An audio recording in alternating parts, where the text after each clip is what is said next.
A Rádio USP apresenta USP Analisa. Meia hora analisando assuntos atuais que envolvem a vida do cidadão e da universidade, sempre com um convidado especial. USP Analisa.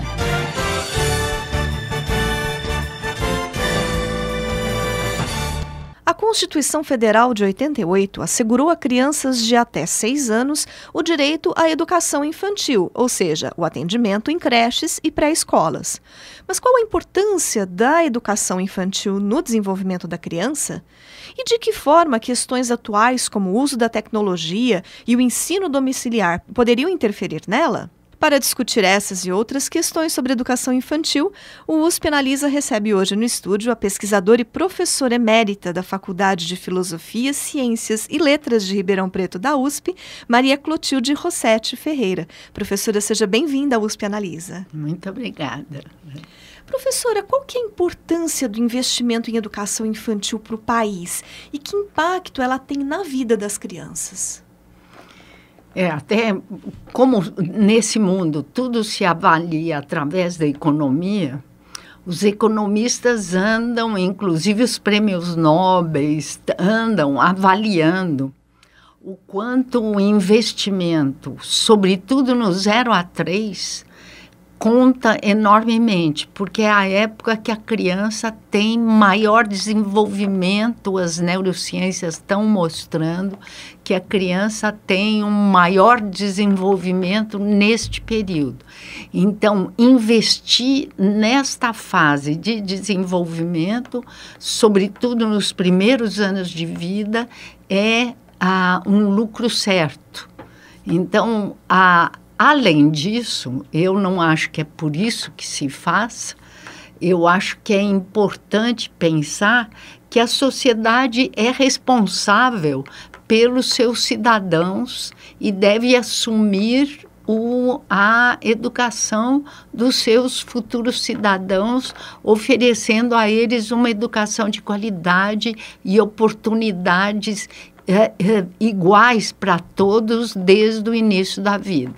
Então, por mim, é muito mais pela perspectiva de direitos que eu entraria. E a senhora falou na questão da gente oferecer, né, do Estado oferecer a educação igual para todos.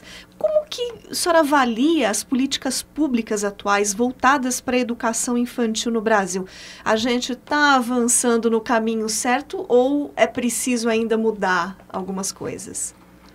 Na realidade, o Brasil é um dos países que teve, a partir dos anos 70 em diante, e eu participei desse processo, um desenvolvimento muito grande na parte de educação infantil.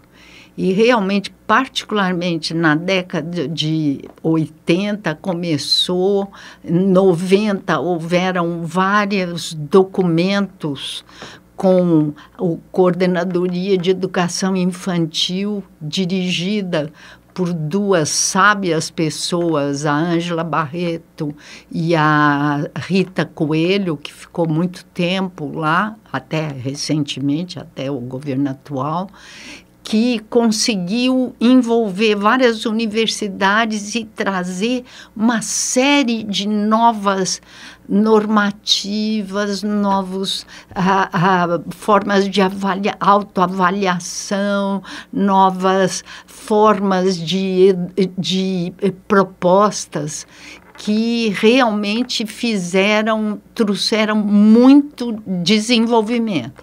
Eu acho que tem muito a alcançar. O desafio é muito grande. Se você olha, nosso grupo está fazendo pesquisa internacional.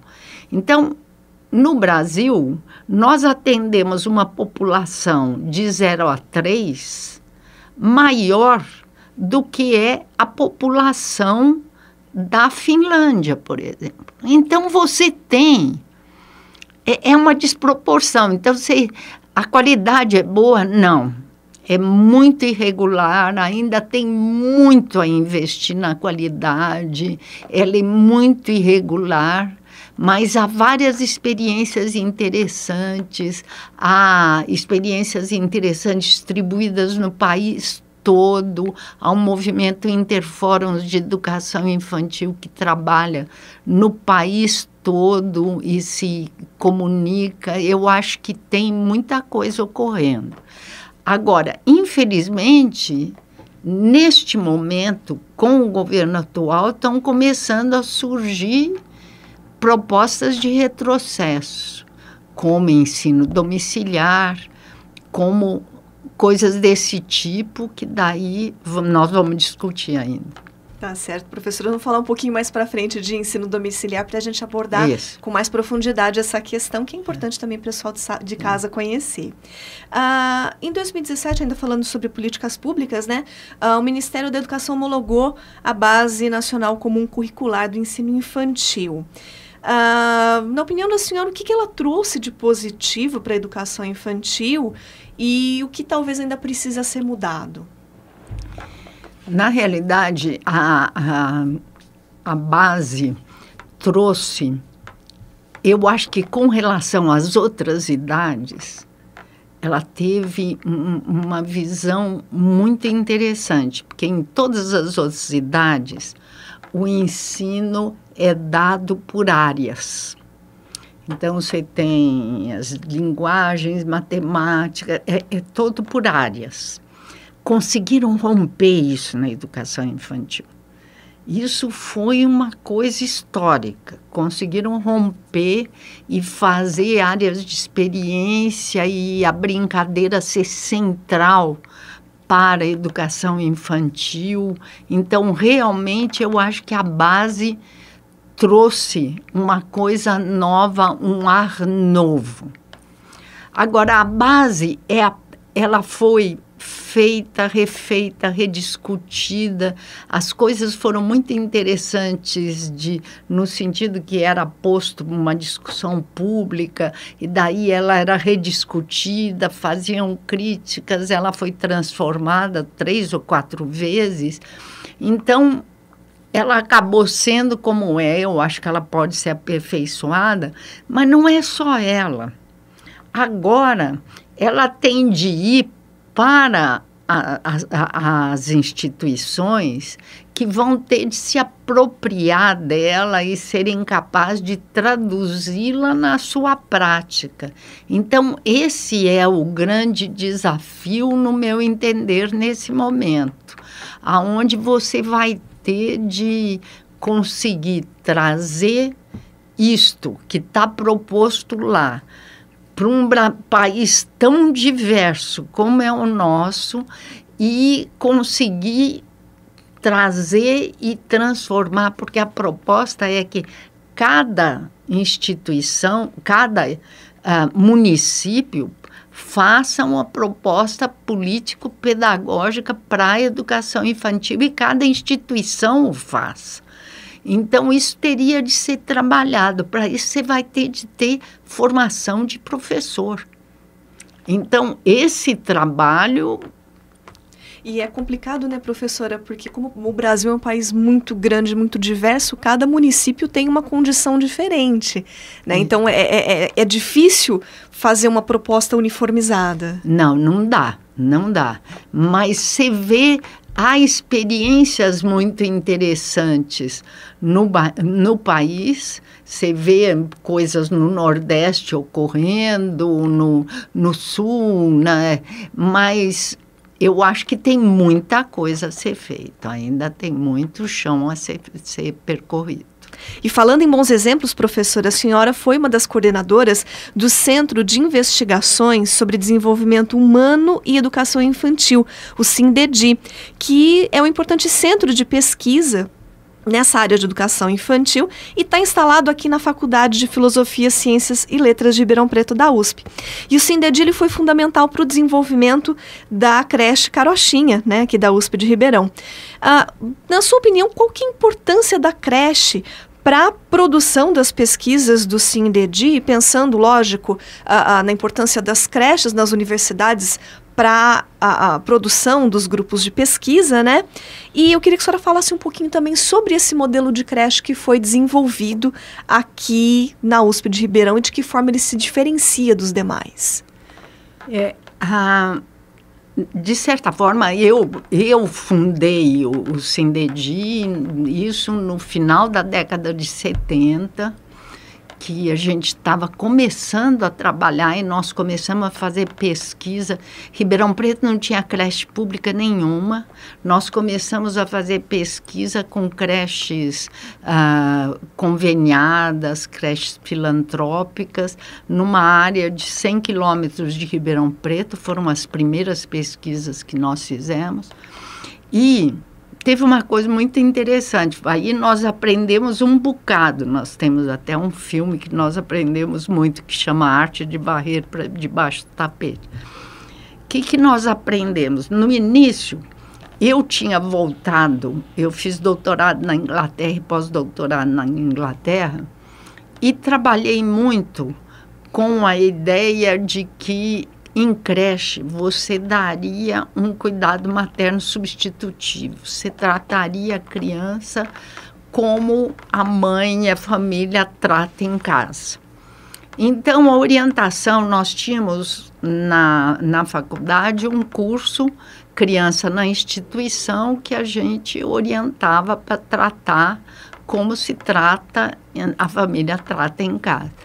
Aí, o que aconteceu quando nós estávamos fazendo um filme para mostrar, de certa forma, era um filme para denunciar a situação terrível que estavam as creches, mostrando um dia na vida da mãe boia fria, da criança que estava na creche e da educadora. E quando eu fui, eu acho que nós filmamos, não me lembro, acho que foi em Brodowski.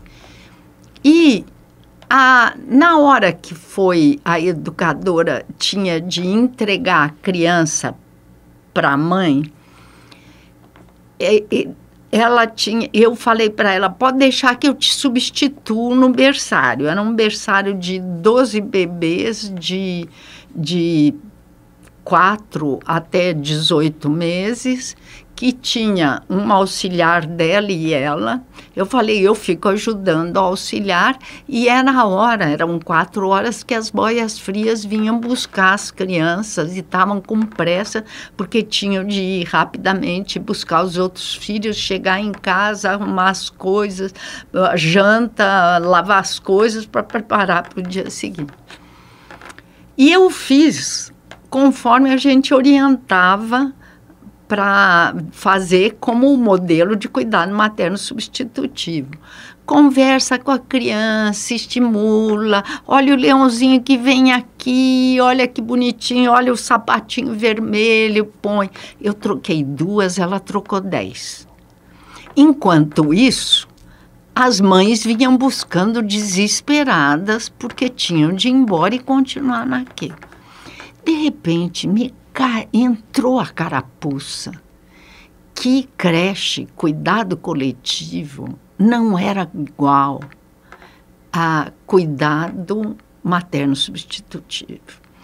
Que uma mãe que tem gêmeos já fica meio louca. Trigêmeos, mais louca ainda. Quadrigêmeos, a gente já está botando 5, que é o mínimo que fica, 5, 6 é o que a gente acha adequado, já se acha completamente louco. Então, qual é o know-how para a gente montar um cuidado coletivo? Porque cuidado individualizado tem de existir. Mas qual é o know-how para se conseguir atender de forma, com qualidade, mas não como cuidado materno substitutivo, que é impossível.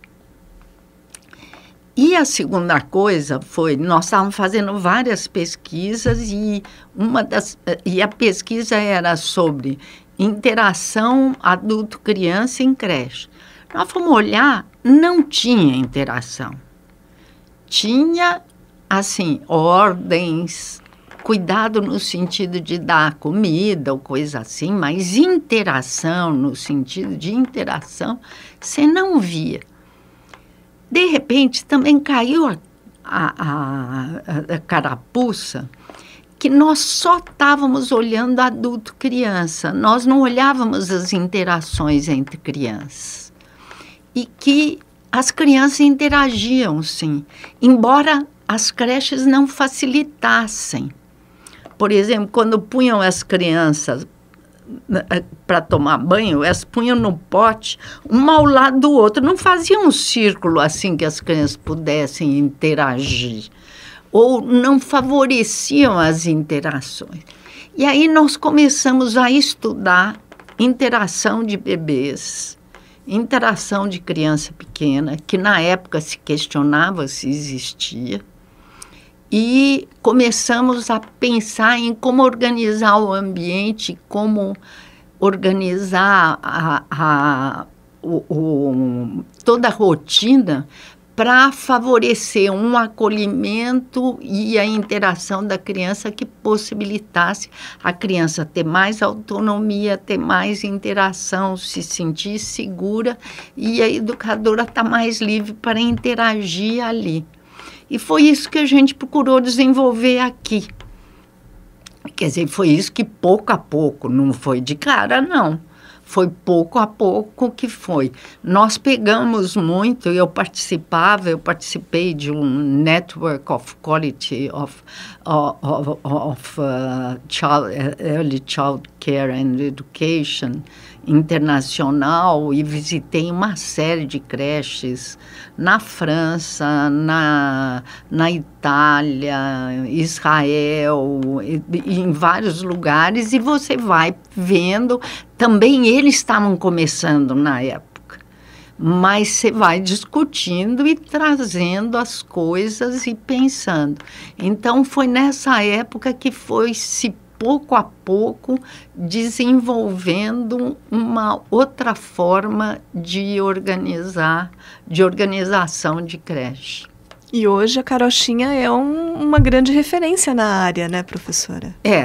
Eu acho que atualmente ela está enfrentando crises, mas ela foi... Eu não gosto da ideia de modelo, eu acho que tem várias...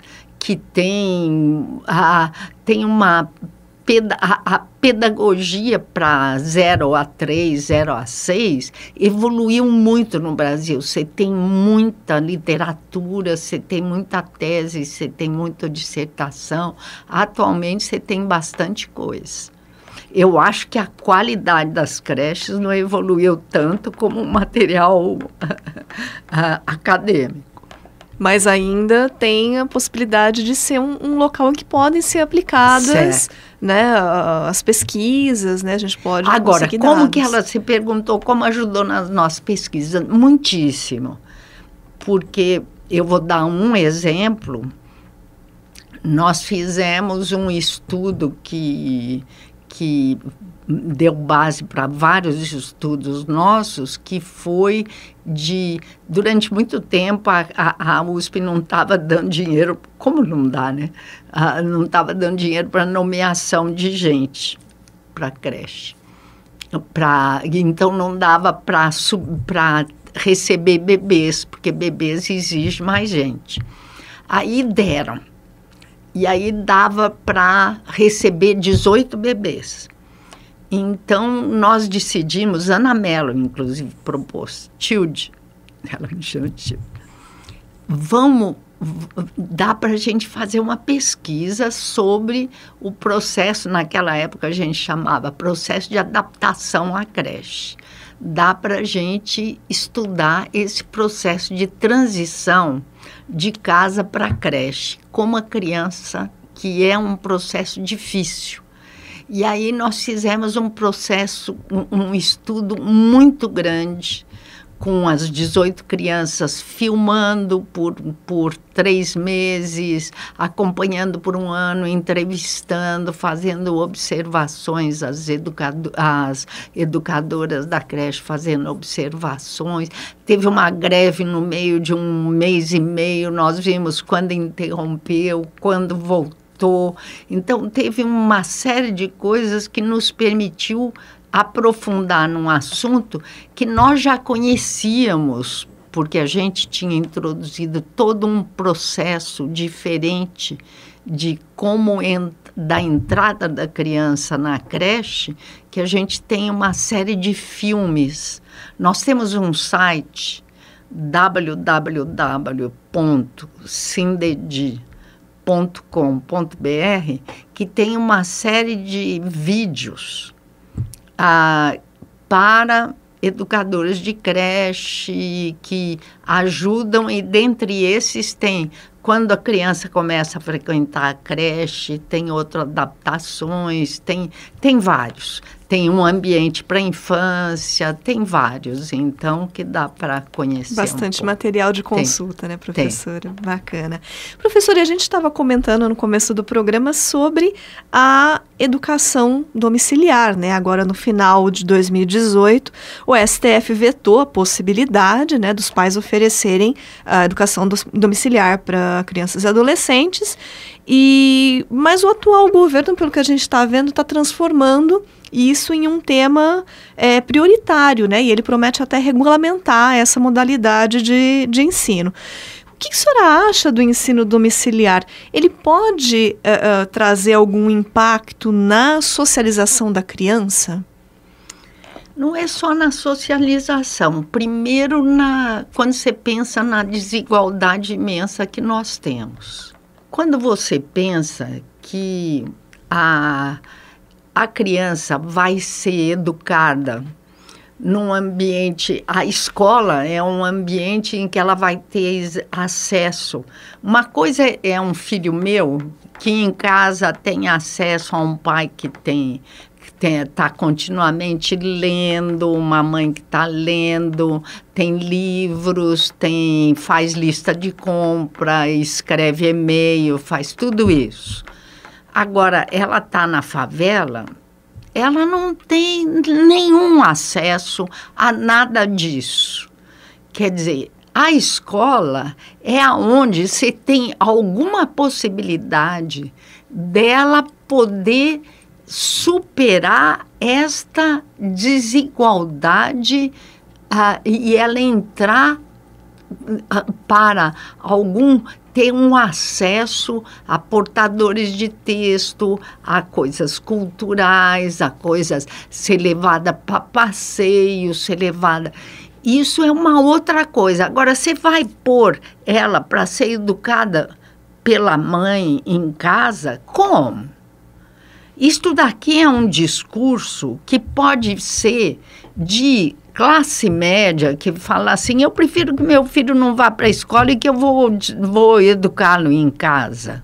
Mesmo assim, eu não sei o quanto seria bom para a criança do ponto de vista de socialização, você tem toda a razão. Mas eu acho mais problemático, dada a absoluta desigualdade que nós temos no país, que é uma das maiores do mundo. Seria uma forma, por exemplo, do governo tirar a responsabilidade dele em oferecer educação. Oferecer educação, exatamente. Tá certo. Exatamente. Tá certo, professora.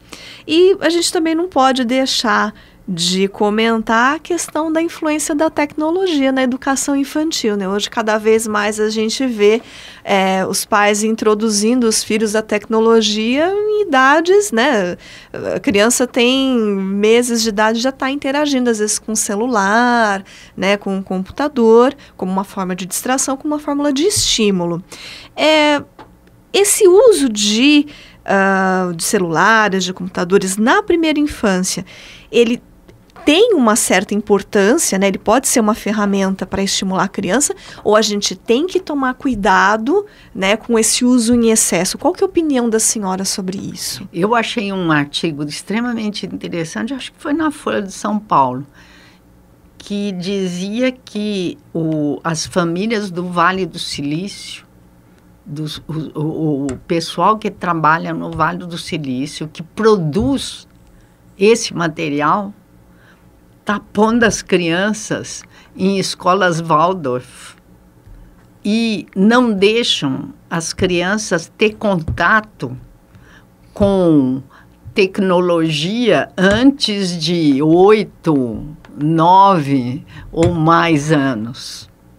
O que seriam as escolas Waldorf, professora, só para o pessoal entender em casa? Eu não acho que a Waldorf seja a escola, mas a escola Waldorf tem uma ideia, inclusive porque as escolas Waldorf, era isso que o artigo dizia, por isso que eu estou falando das escolas Waldorf. A escola Waldorf é uma que, inclusive, só inicia o acesso ao letramento mais tardiamente, o que no Brasil está se insistindo em introduzir cada vez mais cedo. Por exemplo, na Suécia e na Finlândia, a criança é introduzida ao letramento, a ser alfabetizada e coisa assim, aos 6 anos. No Brasil está se exigindo aos 4, 5, né?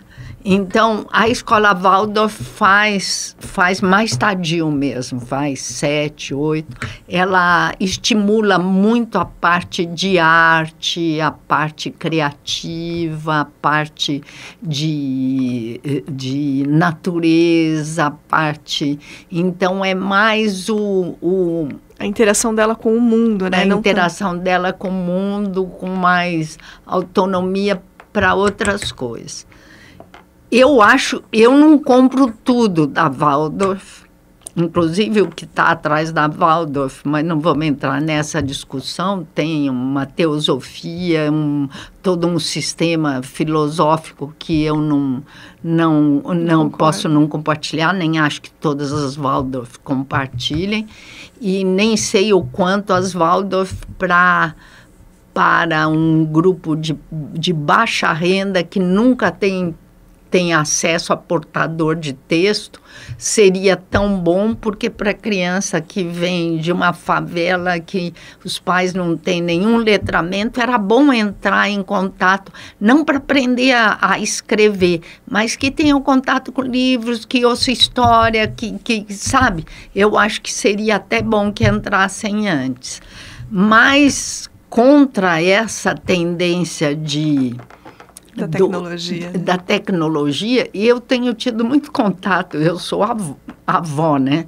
E eu tenho tido muito contato com avós que reclamam que perderam contato com os netos, porque os netos ficam vidrados no seu celular, eles não querem nenhum papo, nenhuma interação, perderam a vontade de ter interação. Então, eu acho que muita tecnologia é prejudicial mesmo. Como que os pais podem fazer para dosar, professora? Existe alguma recomendação? Eu acho que tem de ter... os pais têm de saber que eles têm controle e que, para a criança, o controle é uma coisa importante. E, inclusive... O problema é que muitas vezes os pais trabalham muito e daí, em compensação, eles acham que tem de ceder muitas coisas aos filhos. Então, acabam cedendo um monte de coisa. Mas eu acho que tem de pensar bem os limites para não ceder e ver o que é bom. Fazer programa junto e programa gostoso, passear de bicicleta, passear num parque e ver um filme junto, fazer alguma coisa assim.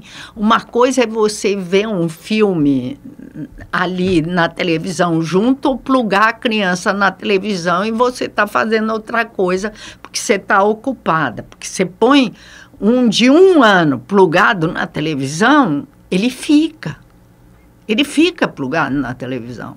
Aquele aparelhinho é mágico. Então, a criança fica plugada. E isso é prejudicial, porque ele não vai atuar brincando. O ideal era a criança brincar, tanto que os países, particularmente os países nórdicos, mas a Itália, vários, eles estão levando as escolas infantis para as periferias, onde as crianças podem brincar no barro, nas árvores, subindo em árvore, coisa assim, para terem como era o sítio da avó, sabe? Era meio assim. Tá certo, professora. Bom, infelizmente o nosso tempo chegou ao final, mas fica o convite para a senhora voltar outras vezes para a gente continuar discutindo esse tema de educação infantil, que é tão importante para o pessoal de casa ter conhecimento. Bom, eu recebi hoje aqui no estúdio a pesquisadora e professora emérita da Faculdade de Filosofia, Ciências e Letras de Ribeirão Preto, da USP, Maria Clotilde Rossetti Ferreira. Professora, muito obrigada pela sua presença aqui hoje. O prazer foi meu. O programa de hoje fica por aqui. Até a próxima semana. Você ouviu USP Analisa, um programa da Rádio USP Ribeirão em parceria com o IEA, Instituto de Estudos Avançados, Polo Ribeirão Preto. Produção do Serviço de Comunicação Social da USP e do IEA. Coordenação, Rosimeire Talamone. Apresentação, Thaís Cardoso.